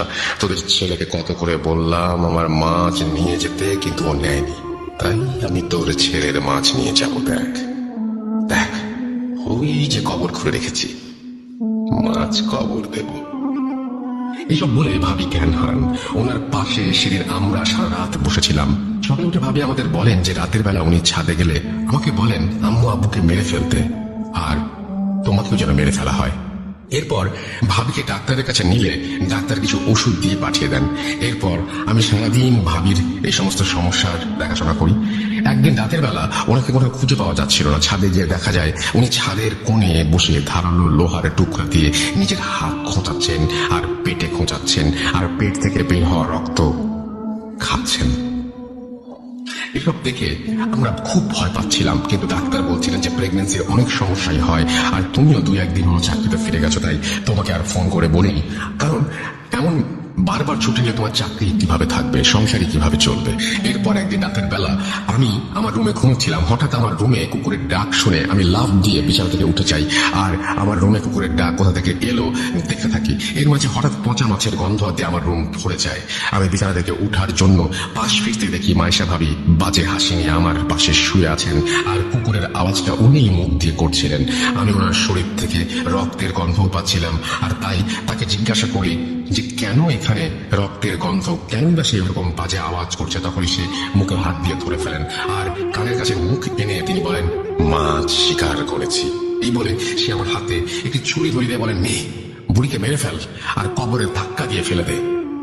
আমার হাতে ছুরির স্পর্শ পেতেই আমি ছুরিতে আঠালো কিছুর আভাস পাই, আর ভাবির হাত সরিয়ে জোরে চিৎকার দেই। আমার চিৎকারে আব্বু আমার রুম থেকে এসে লাইট অন করে যা দেখেন সেটা বলার না। আমরা দেখি আমার ভাবির পেট থেকে রক্ত বেরিয়ে বিছানা ভিজে গেছে, শরীরের কাপড় কাটা। ওনাকে ধরে বিছানায় শুয়ে আমি আর আম্মু পেটের কাপড় সরিয়ে দেখি ওনার পেটে 2-3টা স্ট্যাবের দাগ। আমাদের বুঝতে বাকি হলো না যে ভাবি কি করেছেন। তৎক্ষণাৎ ওনাকে হাসপাতালে নিয়ে যাওয়া হয়। ডাক্তার জানান ওনার বাচ্চা আর বেঁচে নেই। আমার বোনের মুখে সব শুনে আমি রাগে দুঃখে একাকার হয়ে যাই, আর মনে মনে বলতে থাকি, মাছ কি, কেন বা মাছ নিয়ে এত ঘটনা। এরপর আমি হাসপাতালে গিয়ে দেখি আমার শ্বশুর শাশুড়ি সহ অনেকেই সেখানে উপস্থিত আছেন। মাঝে সাথে দেখা করি, সে ঘুমোচ্ছে। তাকে ওই অবস্থায় দেখে আমার মরে যেতে ইচ্ছা করছিল। এরপরে সব কেন শুধুমাত্র মানসিক সমস্যা নয় তা বুঝতে পারি আমরা সবাই। আর আমি সেই হুজুরকে ফোন করি যার সাথে আগে দেখা করছিলাম। সেদিন রাতে আমাদের বাসায় হুজুর আসেন এবং আসন করেন। এর আগে হুজুর হাসপাতালে গিয়ে মাইসাকে দেখে আসেন আর আমাদের কাছ থেকে সবকিছু জেনে নেন। আমাদের বাসায় এসে হুজুর আসন করেন, আর কিছুক্ষণ পরে উনি বলতে শুরু করেন। ওনার কথা, ওনার ভাষায় আমি বলছি, রিজওয়ান ভাই, আপনার স্ত্রীর ওপর খবিশ জিনের ভর হয়েছে ভাই। ধীরে ধীরে সে আপনাদের পরিবার শেষ করে দেবে। আপনি যে স্বপ্ন দেখতেন সেগুলো সেই দেখাতো, আর লক্ষ্য ছিল আপনাকে পাগল করে দেয়া। আর সে মাছ বিক্রেতার রূপ ধরে আপনার সাথে ছলনা করছে। আমি হুজুরকে জিজ্ঞেস করলাম জিনের ভর করার কারণ কি। উত্তরে হুজুর বললেন, ভাই, আপনার স্ত্রীকে নিয়ে রোজ সন্ধ্যায় ছাদে যেতেন, আর আপনি যেদিন চলে যান বরিশাল, তার পরদিন বা কিছুদিনের মাঝে সন্ধ্যায় আপনার স্ত্রী ছাদে একাই যায়। তার চুল ছিল খোলা। সন্ধ্যাবেলায় আপনার স্ত্রীকে দেখেই সেই জিন আকৃষ্ট হয়ে যায়, আর মাইশা ভাবিকে সে নিয়ে যাবে বলে ঠিক করে। কিন্তু মাইশা ভাবি প্রেগনেন্ট থাকায় সে রেগে যায়, আর ঠিক করে যাকে ভালোবাসে তার কাছ থেকে অন্যের বাচ্চা সে আনতে দেবে না। তাই সে আপনার বাচ্চাকে হত্যা করলো, আর আপনাকে পাগল বানিয়ে স্ত্রী থেকে দূরে সরিয়ে আপনার মা বাবাকে মেরে সে আপনার স্ত্রীকে নিয়ে যেতে চাচ্ছিল। ওনার কথা শুনে আমি ওনাকে জিজ্ঞাসা করলাম, আমাকে কেন মাছ সাজছে সে? হুজুর বললেন, ওই মাছের মাধ্যমে জিন আপনাকে বশ করে পাগল বানাতে চাইছিল, কিন্তু আপনি সেই মাছ না নেয়ায় সে আপনাকে ধোঁকা দেয়, এই বলে যে আপনার মাছ মারবে। আসলে আপনার মাছ হচ্ছে আপনার সন্তান, যাকে ইতোমধ্যে সে মেরে ফেলেছে। এরপর এই সমস্যার পরিত্রাণ চাইলে হুজুর আমাদের বলেন যে এর একমাত্র সমাধান হচ্ছে রুকাইয়া। আমরা যারা মুসলমান আছি, যারা সবাই জানি যে রুকাইয়া জিনিসটা আসলে কি, যারা জানেন না তাদের জন্য বলছি, রুকাইয়া হচ্ছে মুসলিম এক্সোরসিজম বা জিন ছাড়ানোর প্রসেস। ঘটনায় ফিরি, যেহেতু মাইশা অসুস্থ ছিল তাই হুজুর আমাদের বলেন 15 দিন পর মাইশার রুকাইয়া হবে, আর এই 15 দিন মাইশাকে চোখে চোখে রাখতে হবে। হুজুরকে তাবিজ আমাদের দিয়ে বলেন যে মাইশা যতদিন হাসপাতালে থাকবে ততদিন যেন এই তাবিজ ওর কাছে থাকে, আর উনি আমাদের বাসা বন্ধ করে দিয়ে যান যেন মাইশা বাসায় আসলে আপাতত 15 দিন বাসায় কোনো সমস্যা না হয়। এরপর মাইশা বাসায় ফিরে এলে 15 দিন পর এক শুক্রবারের সন্ধ্যায় হুজুর 4 জন হুজুরকে নিয়ে মাইশার রুকাইয়া করার জন্য আমাদের বাসায় আসেন। মাইশাকে বোরখা পরিয়ে আমি আমার আম্মু আর আব্বু আর বোন মিলে আমার ঘরে নিয়ে আসি, আর ওনাকে বিছানায় বসাই। হুজুর একটা ইসলামিক বই বের করলেন, আর লাইট অফ করে কয়েকটা মোমবাতি জ্বালিয়ে আমাদের বললেন, যাই হয়ে যাক ভাবিকে ছাড়বেন না। মায়া করবে, কান্নাকাটি করবে, ভয় দেখাবে, আঘাত করবে, কিন্তু আপনারা দুর্বল হবেন না। এরপর হুজুর বাকি 4 জন হুজুরকে বললেন মোমবাতি নিয়ে রুমের 4 কোণায় গিয়ে দাঁড়াতে। এরপর সবাই সবার হাতে থাকা বই খুলে দোয়া আর সূরা পড়তে শুরু করলেন। আমি আর আমার আব্বু সহ আমার বোন মাইশাকে ধরে রেখেছিলাম। দোয়া পড়ার সাথে সাথে মাইশার শরীর ভিজে যাচ্ছিল ঘামে, আর মাইশা মুখ দিয়ে এমন শব্দ করছিল যেন সে নিঃশ্বাস নিতে পারছে না। দেখে মনে হচ্ছিল মাইশার খুব কষ্ট হচ্ছে। এরপর মাইশা ঘাড় ঘুরিয়ে আমার কানের কাছে বলতে লাগলো, স্যার, মাছ কিন্তু নিয়ে ফেলেছি, এবার বড় মাছ নিব। হুজুর কি করবে? ও তো নিজেই নিজের রক্ষা করতে পারবে না। ওই দেখ, হুজুর কবরে। এই বলে সে আমার চেহারা বরাবর একটি ফু দিল। আমি বেহুশের মতো হয়ে গিয়েছিলাম আর দেখতে পেয়েছিলাম এক জঙ্গলে পড়ে আছি, আর আমার সামনে একটি কবর খোঁড়া, কবরে একটি লাশ, যার মুখের দিকে কাফন খোলা। লাশটি ছিল সেই হুজুরের। এই দেখে আমি চিৎকার করে উঠি, আর আমার মনে হতে লাগলো আমার উপর বৃষ্টি পড়ছে। হঠাৎ আমার হুঁশ ফিরে এলো। আমি দেখলাম হুজুর আমার হাত ধরে ঝাঁকি দিয়ে বলছেন, ভাই বলেছিলাম না ধোঁকা দিবে, শক্ত হন। এরপর হুজুর আবার দোয়া পড়তে লাগলেন। আমি চোখ বন্ধ করে মাইশাকে ধরেছিলাম। কিছুক্ষণ পর আমার কানে সেই বৃদ্ধ মা চড়ার আওয়াজ শুনতে পাই, যাচ্ছি, আমি চলে যাচ্ছি, কিন্তু তোর সন্তানকে সাথে নিয়ে যাচ্ছি। ছেলের লাশ দেখ, চোখ খোল, আরে চোখ খোল, মাছ তো নিলি না, ছেলেকে বিলিয়ে দিলি, কেন মাছ নিলি না? আমি মাইশার মুখে এসব শুনে চোখ খুলিনি, আর মাইশা আস্তে আস্তে নিস্তেজ হয়ে গেল। রুমের চারপাশ থেকে উচ্চস্বরে শুনতে পেলাম, আলহামদুলিল্লাহ, আল্লাহু আকবার। এরপর হুজুর আমাকে চোখ খুলতে বলেন। চোখ খুলতেই আমার আম্মুকে দেখলাম রুমে লাইট অন করতে, আর আমার বোন পানি এনে মাইশার মুখে ছিটিয়ে দিল। আমি আর আম্মু মাইশার হাত মালিশ করতে লাগলাম। একটু পর ওর জ্ঞান ফিরে এলো। ও বলল, রেজওয়ান, কি হলো আমার? আমার মনে হচ্ছে আমার ভেতর থেকে কেন জানি ভারী একটা বোঝা চলে গেছে। কি হয়েছে বলো তো? মাইশার কথা শুনে হুজুর মুচকে এসে বললেন, সবই আল্লাহর ইচ্ছা, আপনি ভালো হয়ে গেছেন। আপনি নিশ্চয়ই জানেন আপনার সাথে কি হয়েছে। যাই হোক, আল্লাহর রহমতে আর কিছু হবে না ইনশাল্লাহ। আপনাকে একটা তাবিজ দিচ্ছি, 7 দিন পর খুলে ফেলবেন, আর কখনোই সন্ধ্যার পরে ছাদে যাবেন না। এই বলে তাবিজটা দিয়ে হুজুর চলে যান। রেজন ভাই এইটুকু বলে দীর্ঘশ্বাস ফেলেন। ঘটনাটি ঘটেছে কয়েক বছর আগে। আমি আজও ভুলতে পারিনি কিছুই। বাজারে গিয়ে এখনো মাছ কেনার সাহস হয় না আমার। আমার নিষ্পাপ বাচ্চাটা আর দুনিয়ায় নেই, সব ভেবে কেমন যেন লাগে। আমি একটা কথাই আমার বোনদের উদ্দেশ্যে বলতে চাই যে সন্ধ্যার পরে কেউ ছাদে যাবেন না খোলা চুলে, মাথায় কাপড় দিয়ে রাখবেন। গুরুজনের কিছু কথা আসলেই মেনে চলা উচিত। মনে রাখবেন, যা রটে তা কিছুটা বটে। আর একটা কথা, একটা ভুল যে কারো জীবন ছারখার করে দিতে পারে। মাইশা এখন ভালো আছে, আমার বাবা মাও ভালো আছে, কিন্তু আজও আমার কোনো সন্তান নেই। এই বলে রেজন ভাই আমার ঘটনা শেষ করেন। এরপর নদীর পার থেকে উঠে আমার এক পরিচিত বড় ভাই আর রেজন ভাইয়ের কাছ থেকে বিদায় নিয়ে বাড়ি থেকে চলে আসি। আজকের মতো এই ছিল আমার ঘটনা। কষ্ট করে পড়ে শোনানোর জন্য ধন্যবাদ, আর লিসনারদের জানাই আন্তরিক কৃতজ্ঞতা এতক্ষণ সময় নিয়ে ঘটনাটি শোনার জন্য। শেষে বলতে চাই, বিলিভ করার অধিকার যেমন আপনার আছে, তেমনি না করার অধিকারও আপনার। অনিচ্ছাকৃত ভুল ত্রুটির জন্য ক্ষমা করবেন। আজ বিদায় নিচ্ছি সাবিত ফ্রম ময়মনসিংহ। সবাই ভালো থাকবেন। আসসালামু আলাইকুম। আমরা এখন আমাদের একটা চমৎকার ঘটনায় যাব। আমাদের নতুন একজন অতিথি এসেছেন তার কাছে, তারপরে তো বাবু ভাই আছেন। সুতরাং আমি এটাই বলছি যে আপনাদের অপেক্ষা করতে হবে। আজকের এই ঘটনাটি চমৎকার একটি ঘটনা। আমরা চলে যাচ্ছি সেই ঘটনায়। যিনি ঘটনা বলবেন তিনি তার নাম, পরিচয়, কোথা থেকে এসেছেন, সো আমরা সরাসরি।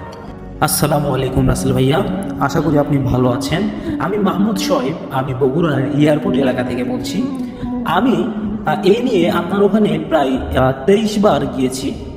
অনেকেই আমাকে চেনেন এবং জানেন যে মাহমুদ শোয়েব আজ রাসেলের ভূত.com-এ যায় এবং সে তার নিজের সাথে ঘটে যাওয়া ঘটনা বলে। ঠিক একইভাবে আজকে আমি নতুন একটি ঘটনা বলবো।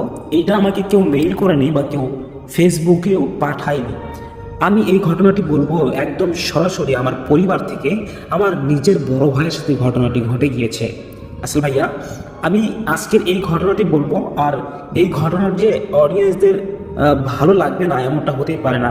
আসল ভাইয়া, আমি যতগুলো ঘটনা আপনার অডিয়েন্সদের কাছে বা আপনার স্টুডিও থেকে বলেছি, আমি আশা রাখি যে আমার ঘটনাগুলো অবশ্যই ভালো হয়, কারণ ঘটনাগুলো খুব বাছাইকৃত। তো রাসেল ভাইয়া, আমি আপনার ওখানে যাওয়া আসা করতেছি, এর মাঝে অনেকেই আমাকে ফেসবুকে, আমার এমডি শোয়েব ফেসবুক আইডিতে তারা নতুন নতুন অনেক ঘটনা দিয়ে একদম ভরে ফেলেছে। রাসেল ভাই, আপনি যদি অনুমতি দেন তাহলে আমি সেগুলো অন্য কোনো এক ঘটনায় বা অন্য কোনো দিন বলবো, শেয়ার করব, যদি আপনার পারমিশন পাই আর কি। আমি এখন সরাসরি আমার ঘটনায় যাব। রাসেল ভাইয়া, তখন 2018 সাল, আমি ময়মনসিংহে নতুন একটা হোস্টেলে উঠেছি। আমাদের হোস্টেলটি ছিল পুরনো জমিদার বাড়ির মতো, যার বয়স তখন প্রায় 93 বছর। শুরু থেকে নানান অদ্ভুত কাহিনী শুনতে থাকি ওই হোস্টেল নিয়ে। আর হোস্টেলের দর্শন রূপেই হোক কিংবা যে কারণেই হোক, সেই কাহিনীগুলো যথেষ্টই বাস্তবিক বলে আমার মনে হয়েছে। তারপরেও সেগুলো আমাকে তেমন ভীরু করেনি, অর্থাৎ আমাকে ভয় পাওয়াতে সাহায্য করেনি। হোস্টেলের ওয়াশরুম ছিল মূল রুমগুলোর থেকে বেশ খানিকটা দূরে, অর্থাৎ বারান্দার শেষ মাথায়। ভয়ের কারণে সাধারণত সন্ধ্যার পর কেউ সেখানে একা যায় না, একসাথে 2-3 জন বন্ধুরা যায়। কিন্তু আমার তেমন ভয় না লাগায় আমি সেই বাথরুমে একাই যেতাম। বেশ কিছুদিন পর এক রাতের বেলায় আমি ওই ওয়াশরুমে যাই। কেন যেন সেদিন হঠাৎ আমার চোখে চলে যায়, মানে ওই যে ইয়ে আছে না, যে ছাদের মতো ভেন্টিলেটর যেটাকে বলে ওইটা, সেখানে চোখ পড়তেই আমার সমস্ত শরীর একদম শিউরে ওঠে। ভেন্টিলেটরের বাইরে থাকা একটি গাছের ডালে এক নারী মূর্তির কালো অবয়ব কাঁধ পর্যন্ত নেমে এসেছে, তার ঝাঁকড়া চুলগুলো। আমরা সবাই মানে আমায় সবচেয়ে বেশি ভীতি করেছিল তার চোখ দুটো। আদৌ কি সেগুলো চোখ ছিল? ভাবলে সে দৃষ্টিতে চেয়ে আছে আমার চোখের দিকে, তার মুখ খোলা এবং খেয়াল করছিল এক করুণ হাসি। হুট করে এমন একটা অনাকাঙ্ক্ষিত ঘটনায় আমার বুক ধকধক করে ওঠে, একটা ধাক্কা লাগে। বহু কষ্টে নিজেকে সামলিয়ে রুমে ফিরে যায় আমি। বেশ ভয় পেলেও নিজের হ্যালুসিনেশন ভেবে নিয়ে ঘটনাটি সবার কাছ থেকে আমি চেপে যাই। তারপর আরও কিছুদিন কেটে যায় ভালোভাবেই, আর তেমন কিছুই আমার চোখে পড়েনি। একদিন আমি কেবল বাইরে থেকে হোস্টেলে এলাম, তার ঠিক পরপরই দেখি আমার রুমমেট তৃতীয়াপু কোথা থেকে যেন এসে হঠাৎ রুমে ঢুকে জ্ঞান হারিয়ে ফেলেছে এবং সাথে সাথে সে মাটিতে লুটে পড়ে যায়। আমি যখন তাকে জিজ্ঞেস করলাম কি হলো, তখন জ্ঞান ফিরে সে বলল, মানে তার চোখ মুখ দেখে বোঝা যাচ্ছিল যে সে ভয়ে অস্থির। মানে সবাই কি হয়েছে জানতে চাইলো। সে আমাদেরকে এভাবে বললো যে আমি যখন বাইরে দিয়ে আমাদের ছাত্রী হোস্টেলে যাচ্ছিলাম, তো হঠাৎ করে আমি রাস্তার যে মোটা বটগাছটা আছে, এই বটগাছের ডালের উপরে একটা অবয়ব দেখতে পাই, একদম নারী অবয়ব, হুবাহু আমার মতো। আমি বিষয়টি যখন আমার মতো হইল, তখন আমি ভালোভাবে পর্যবেক্ষণ করতে গেলাম। তখন দেখি ওই মেয়েটির চুল একদম কাঁধ পর্যন্ত নামানো এবং চুলগুলো কোকড়া কোকড়ে ছিল। তো তারপরে মেয়েটি আরো বিবরণ দিল যে তার চোখ দুটো ছিল একদম ফাঁকা গর্তের মতো, তার চোখের ভিতরে লাল কালো যে মণিটা থাকে এটা নেই, এটা পুরো সাদা, এবং তার ভিতরে কেউ যেন আঁচড় দিয়ে দাগ কেটেছে, তার 2 চোখটাই এইরকম ছিল। আসলে ভাইয়া, তারপরে আমি ওই ঘটনাটি দেখার পরে আমার কোনো জ্ঞান ছিল না, আমি কোন দিকে ভয়ে দৌড় দিব নিজের প্রাণ বাঁচানোর জন্য। আমি বুঝতে পারিনি কোনটা ছাত্রীদের হোস্টেল আর কোনটা ছাত্রদের হোস্টেল। আমি ভুল করে এই রুমে এসে পড়ে গিয়েছি। আসলে ভাই, আমার কোনো ওই সময়ে সেন্স ছিল না। এত ঘুটঘুটে অবয়ব আমি আমার জীবনে আর কখনো দেখিনি। এটা আমার জীবনের প্রথম একটি ভয়ঙ্কর ঘটনা। আসলে ভাইয়া, এই ঘটনাটির পর আমি আমি হোস্টেল থেকে ছুটি নিয়ে বাসায় যাওয়ার পরে দীর্ঘ 3 দিন ভালো ছিলাম।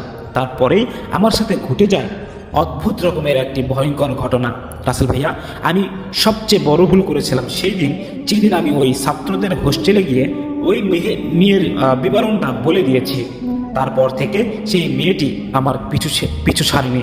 রাসেল ভাইয়া, তারপর আমি এই বিষয়গুলো বোঝার পর আমি আমার বাবার সাথে বিষয়টি শেয়ার করার পরে আমার বাবার থেকে আমি কিছু বুদ্ধি আর পরামর্শ নিলাম, এবং তিনি আমাকে পরামর্শ দিলেন যে তুমি যেহেতু এরকম একটি কাজ করে ফেলেছ, তাহলে তুমি একটি ভালো কবিরাজি অথবা কোনো হুজুরকে দেখাও, ডেকে নিয়ে এসে তাদের থেকে পরামর্শ নাও।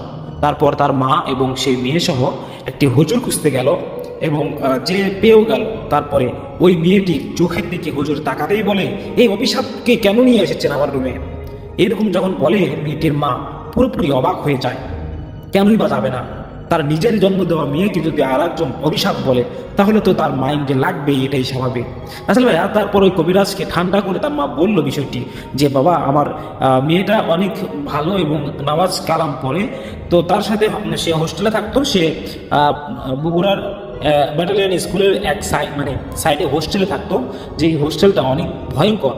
ওখানে নাকি আমরা জানতাম না, ওখানে রাখার পরে বিষয়টি আমরা আজকে আন্দাজ করতে পেরেছি। যেভাবে হোক ওই অবয়বটা আমার মেয়ের পিছু লেগেছে, আপনি যেভাবে হোক একটু সাহায্য করেন, এবং আল্লাহ তাআলার অশেষ রহমতে আমি জানি যে আপনি এই সমস্যা থেকে আমাদেরকে কাটিয়ে তুলতে পারবেন। আসলে ভাইয়া, তারপরে ওই কবিরাজ তার মিশন শুরু করে দেয়। তিনি বললেন যে আপাতত এই 1 বোতল পানি তাকে প্রতি রাতে খাইতে বলবেন, আপনারা এখন যান, বিষয়টি আমি দেখব, আপনাদের আর কখনো এখানে আসতে হবে না, আমি এখান থেকেই ওই অভিশপ্ত শয়তান জিনটাকে শিক্ষা দিয়ে দিব। তারপর তারা চলে যায় সেখান থেকে।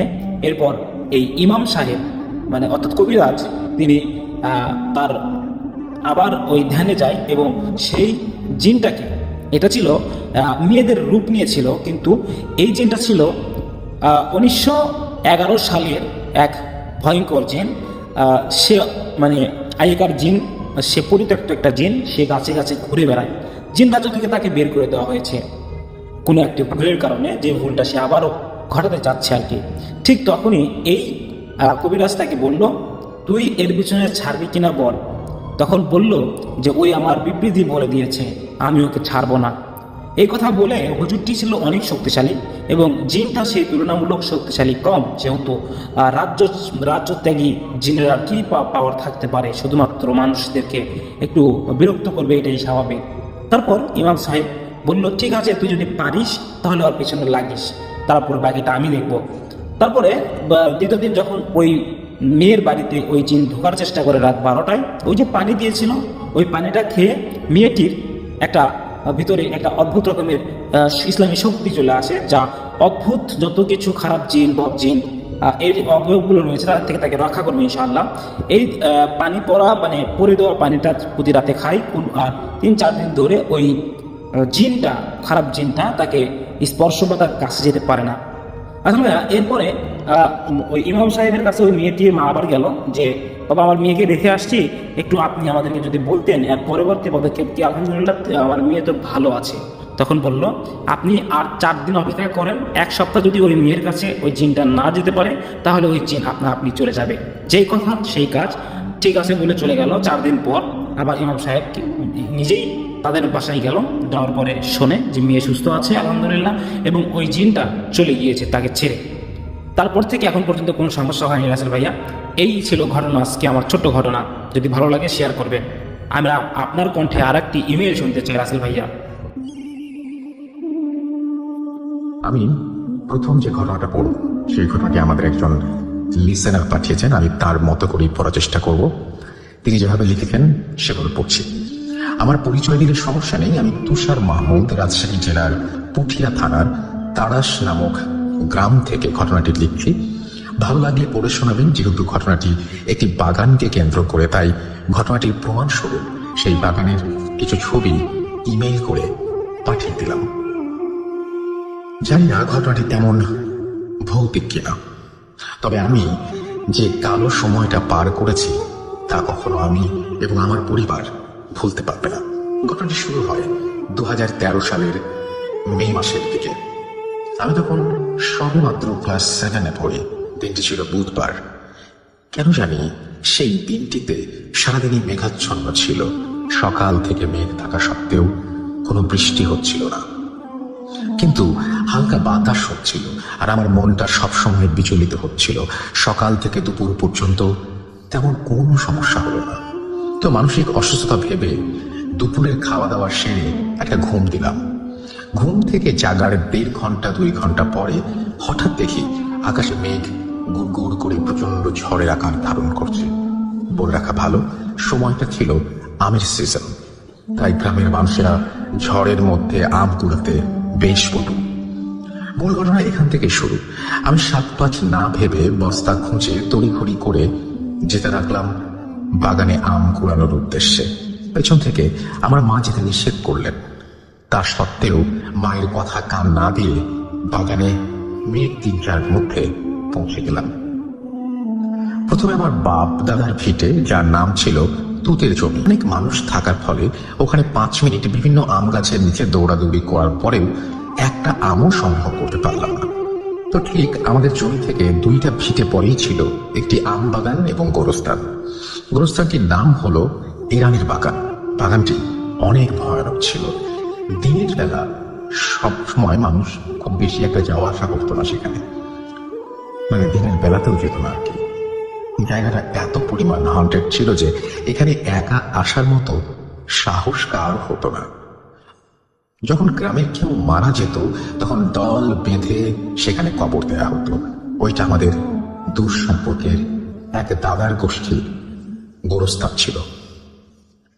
আমি সেই আমবাগান গোরস্থানে পৌঁছানোর পরপরই দেখলাম আগের বাগানের চাইতেও এই বাগানটি ঝড়ে একটু বেশি ক্ষিপ্ত। আবার অন্যদিকে এই ভেবে খুশি হলাম কেউ নেই, তাই অনেকগুলো আম সংগ্রহ করা যাবে। কিন্তু যেমনই আমি সামনের দিকে অগ্রসর হলাম, মাসখানেক আগে এক বড় মাকে দাফন করা কবরটির মাটি দেখলাম সরে গিয়েছে।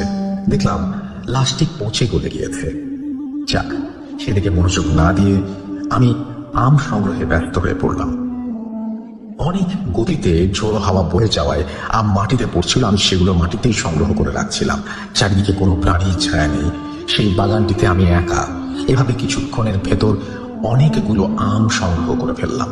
কিন্তু আমি আমগুলো একটাও বস্তায় না ভরায় বস্তায় আম ভরতে শুরু করলাম। এবার পরক্ষণে লক্ষ্য করলাম স্বাভাবিকের চেয়ে একটি বড় আম সেই বড় মার কবরের পাশে খুব জোরে শব্দ করে পড়লো। সাধারণত গাছ থেকে কিছু পড়লে একটু হলেও ছিটকিয়ে পড়ে। আজও ব্যাপার হলো সেই বাগানটি, সেই আমটি যেখানে পড়েছে সেখান থেকে 1 ইঞ্চিও নড়েনি। আমি বেশ অবাক হয়ে আমটির দিকে ধীর পায়ে এগোলাম। আমটির কাছে গিয়ে দেখি মিনিমাম 3-4 কেজি হবে। আমি ভাবলাম এটি স্বাভাবিক আম কত কেজি ওজন হতে পারে? খুব বেশি হলে 500 গ্রাম বা 800 গ্রাম। তবু মনে একটা কিন্তু রেখে আমি আমটি যেই মাত্র তুলতে যাব সেই মুহূর্তে একটা টান দিয়ে এক অজানা শক্তি আমাকে মাটিতে ফেলে দিল। মাটিতে পড়ার সাথে সাথে আমার সব শক্তিটুকু আমি হারালাম। কোরবানির গরুকে জবাই করার সময় যেমন পা মাথা পর্যন্ত মানুষ ধরে রাখে, অনুভব করলাম ঠিক তেমনি ভাবেই আমার মাথা থেকে পা পর্যন্ত কিছু একটা আমাকে ধরে রেখেছে। আমি যতই ওঠার চেষ্টা করছি ততই আমার শক্তিহীন মনে হচ্ছে নিজেকে। তখন আমার বুঝতে বাকি রইল না আমার সাথে খারাপ কিছু ঘটতে চলেছে। এভাবে কিছুক্ষণ মাটিতে লুটিয়ে পড়ে থাকার পর তখন আমি ভয় আল্লাহকে ডাকাডাকি শুরু করলাম। আল্লাহর নাম নেওয়ার সাথে সাথে আমার মাথাটা নাড়াচাড়া করার শক্তি ফিরে আসে। সাথে সাথে সূরা ইখলাস পাঠ করে বুকে ফু দিতেই আমাকে সেই হাতগুলো ছেড়ে দেয়। আমি আস্তে আস্তে মাটি থেকে ওঠার পর পেছনের দিকে তাকাতেই এক বুড়ো আঙুল দিয়ে আমার ডান পাশের গলায় বেশ জোরে টিপ দিয়ে ধরলো। সাথে সাথে আমার মাথা বাম দিকে ঘুরে গেল। এটার পর আমার মাথা আর কোনো দিকে নাড়াতে পারছিলাম না, ঘাড় নাড়াতে পারছিলাম না। এটা দেখে বেশ ভয় পেয়ে ঠিক এক বাগান পরে এক দূর সম্পর্কের ভাইয়ের বাসায় অবস্থান করলাম। আমি ভাবিকে গিয়ে বললাম, দেখুন তো ভাবি, আমার ঘাড়টা ঘুরছে না কেন? ভাবি ঘাড়টাকে সোজা করার চেষ্টা করলো, কিন্তু আমি বেশি ব্যথা পাওয়ার কারণে বেশি চোরাচুরি করলো না। ভাবি যখন আমাকে জিজ্ঞেস করলো তোমার এই অবস্থা হলো কিভাবে, তখন ঘটনার অর্ধেক না বলতেই সেন্সলেস হয়ে তাদের বাসার বারান্দায় লুটিয়ে পড়লাম। সেন্সলেস হওয়ার পরের ঘটনাগুলি মা আর ভাবির কাছ থেকে শোনা। তার মিনিট 5 মধ্যেই আমার জ্বর চলে আসে। আমার শরীরের তাপমাত্রা এত পরিমাণ বেড়ে যায় যে কেউ আমার শরীরে হাত দিতে পারছিল না। অবস্থা বেগতিক দেখে ভাবি সাথে সাথে আমার বাসায় খবর দেন এবং আমাকে বাসায় নিয়ে আসা হয়। তারপর ডাক্তার ডাকা হলে আমার সেন্স ফিরে আসার জন্য চেষ্টা করা হলেও ব্যর্থ হয়। এভাবে আমি 2 দিন সেন্সলেস থাকার পর আপনা আপনি আমার জ্ঞান ফিরে আসে। চোখ খোলার পর দেখলাম আমার মা, বাবা, আপু, চাচি, চাচা সবাই আমার বিছানার পাশে কান্নাকাটি করছিল। আমি কান্নার উদ্দেশ্য বা কারণ জানতে চাইলাম। ঠিক পূর্ব মুহূর্তে আমি অনুভব করলাম আমার ঘাড় কোনোদিকে ঘুরছে না। সেদিনের ঘটনা মনে পড়ে যেতে বেশি দেরি হলো না। আমার মা আমাকে জিজ্ঞাসা করলো সেদিন বাগানে আমার সাথে কি ঘটেছিল। আমি সব তাদেরকে খুলে বললাম। সেখানে আমাদের ফ্যামিলির ডাক্তার সবসময় কিছু ওষুধ লিখে দিয়ে তিনি বিদায় নিলেন। সেই ওষুধগুলোর ডোজ পূরণ করার পরও আমার ঘাড় স্বাভাবিক হচ্ছিল না। এই নিয়ে আমার ফ্যামিলি খুব চিন্তিত হয়ে পড়লো। অন্যদিকে আমার ফুফাতো বোনের বিয়ে দাওয়াত ছিল বিধায় আমার পুরো পরিবার এবং সঙ্গে আমাকেও নিয়ে যাওয়া হলো বিয়ের দাওয়াতে। যাওয়ার পর হুজুর, যিনি সম্পর্কে আমার ভাই হন, তিনি আমাকে জিজ্ঞাসা করলেন যে আমার এমন অবস্থা হলো কিভাবে। তাকে সবকিছু খুলে বলার পর তিনি বললেন, এই রোগটি কোনো ডাক্তার ঠিক করতে পারবে না, এর একমাত্র সমাধান কোনো ফকির বা উঠাই দিতে পারবেন। হুজুর অর্থাৎ সেই ভাই আমাদের এক ফকিরের ঠিকানা লিখে দিলেন এবং তার স্বর্ণপূর্ণ হতে বললেন। পরবর্তীতে আমার মাকে আমার ক্ষুধার কারণ জানালে তিনি আমাকে খেতে দিলেন।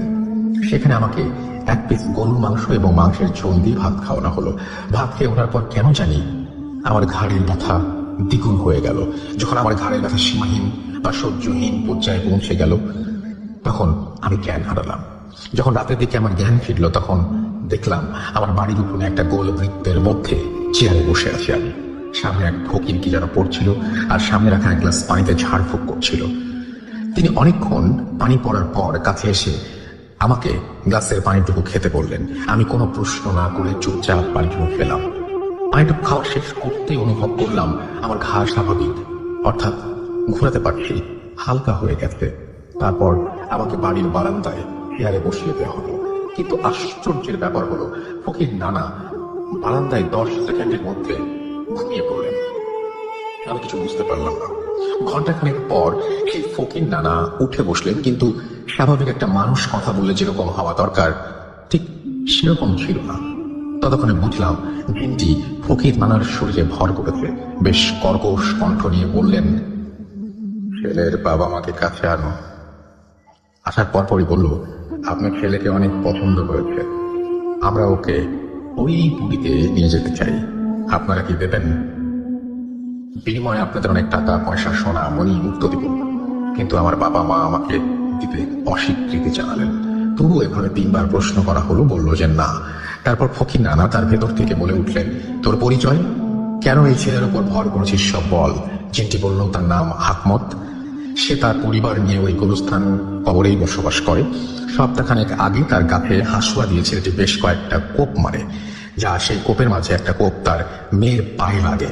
কিন্তু কোপ লেগে আঘাত লাগার পরেও সে তার পরিবারকে জানায়নি, কারণ ছেলেটাকে তার খুব পছন্দ হয়ে গিয়েছিল। তারপর 2-3 দিন পরে ছেলেটার পরিচয় আমার মেয়ে এনে দেয়। ছেলেটি বাগানে রেগুলার ঘুরতে আসলেও তাকে কখনো একা পায়নি, কিন্তু ঝড়ের রাতে একা পেয়ে আমাদের জগতে নিয়ে আসার ক্রিয়াকলাপ করছিলাম। তখন সে সময়ে আমি আল্লাহর নাম জপ করছিলাম এবং সূরা ইখলাস পড়ে পুরো শরীরে ফু দিয়ে শরীরটি ছাড়িয়ে নেয় ছেলেটি। যেহেতু সপরিবারে ছিলাম আল্লাহ ভীরু, ছেলেটি আল্লাহর কাছে বিচার দেওয়ায় তার ঘাড় মুটকে তার ওপর ভর করি। তাই আপনাদের কাছে একটাই চাওয়া, এই ছেলেকে আমরা নিয়ে যেতে চাই। সবকিছু শোনার পর ফকির নানা আমাকে দিতে অস্বীকৃতি জানায়। তারপর বলা হয়, তুই অন্য কিভাবে এই ছেলেকে ছাড়বি? সেও আমাকে ছেড়ে দিতে অস্বীকৃতি জানায়।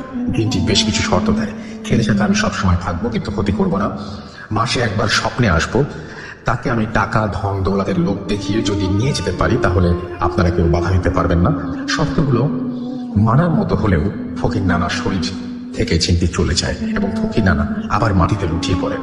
এইবার ফকির নানার 10 মিনিটে জ্ঞান ফিরল। তারপরে উঠে আমার হাতে এবং কোমরে 2টি তাবিজ বেঁধে দিলেন। তারপর থেকে প্রত্যেক মাসেই আমার স্বপ্নে হাকমত আসে, এসে টাকা সোনার লোভ দেখিয়ে তার সাথে যাওয়ার প্রস্তাব রাখে। হাকমতের এই স্বপ্নে আসা 7 বছর হলে নিরবিচ্ছিন্নভাবে এটা চলছে। আল্লাহর রহমতে আজ পর্যন্ত তার লোভে আমাকে ফেলতে পারেনি। সবাই দোয়া করবেন যেন সে আমাকে তার ফাঁদে কখনো ফেলতে না পারে। ফকির নানা এটা সমাধান রূপে বিয়ে করার পরামর্শ দিয়েছেন। এই ছিল ঘটনা। আমার কাছে আমাদের পরিবারের সাথে ঘটে যাওয়া আরো ভয়ঙ্কর ঘটনা রয়েছে, সময় পেলে লিখে পাঠাবো। তো এই ছিল ঘটনা। আপনি ভেবে দেখুন যে কি চমৎকার একটা ঘটনাকে চমৎকার ভাবে তিনি লিখেছেন। And thank you very much আপনাকে। আপনি পুঠিয়া রাজশাহী জেলা অর্থাৎ আমের শহরের মানুষ আপনি, এবং আপনি এই ঘটনাটা লিখেছেন। এবং আপনার ঠিকানাও যে জায়গাটা, সেটা হচ্ছে আমগাছি রোড, তারাস বানেশ্বর, পুঠিয়া রাজশাহী। চমৎকার। অনেক অনেক ধন্যবাদ আপনাকে। আপনার পরবর্তী ঘটনার প্রত্যাশায় রইলাম। আমরা চলে যাব আমাদের পরবর্তী ঘটনায়। ডিয়ার লিসেনার, আজকের এই ইমেল এপিসোডটি এতদূর পর্যন্তই। আমি আপনাদেরকে পূর্বেই বলেছি যে আমাদের এই চ্যানেলের মাধ্যমে কিছু শত্রু ঢুকে যায় এবং শত্রুতম করে আমাদের সাথে একটা প্রবলেম সৃষ্টি করে। সেই প্রবলেমটা সলভ করেছে আলহামদুলিল্লাহ।